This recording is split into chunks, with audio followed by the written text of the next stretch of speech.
الحمد لله رب العالمين والصلاة والسلام على نبينا محمد وعلى آله وصحبه أجمعين ومن تبعهم بإحسان إلى يوم الدين أما بعد دینی اور ملی بہنوں، پچھلے ہفتے ہم لوگوں نے میرے خیال سے نماز کے کام اور ان کے نام پڑھے تھے۔ نماز کے کام اور ان کے نام پڑھے تھے کہ نماز میں کون کون سے کام کیے جاتے ہیں اور ان کا نام کیا ہے۔ نماز میں کون کون سے کام کیے جاتے ہیں اور ان کا نام کیا ہے، یہ ہم نے پڑھا تھا۔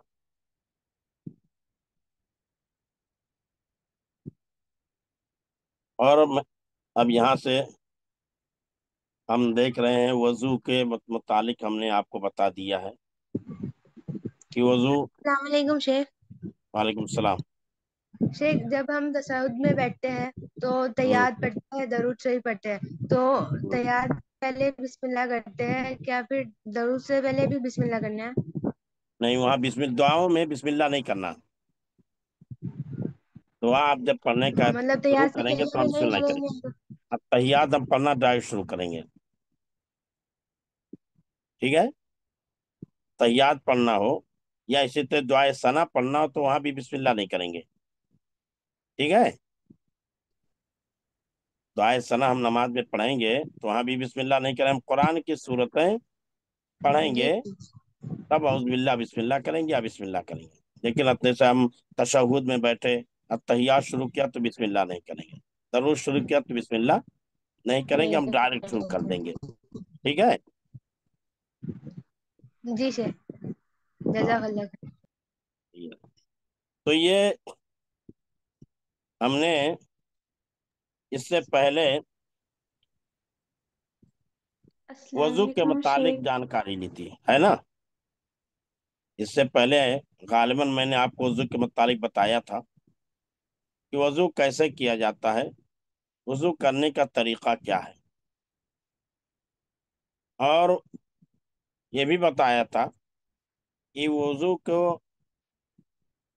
کہ اعضاء کو کتنی بار دھلنا واجب اور فرض ہے اور کتنی بار دھلنا مستحب ہے، اور اس سے زائد دھلا جائے تو بدعت ہے۔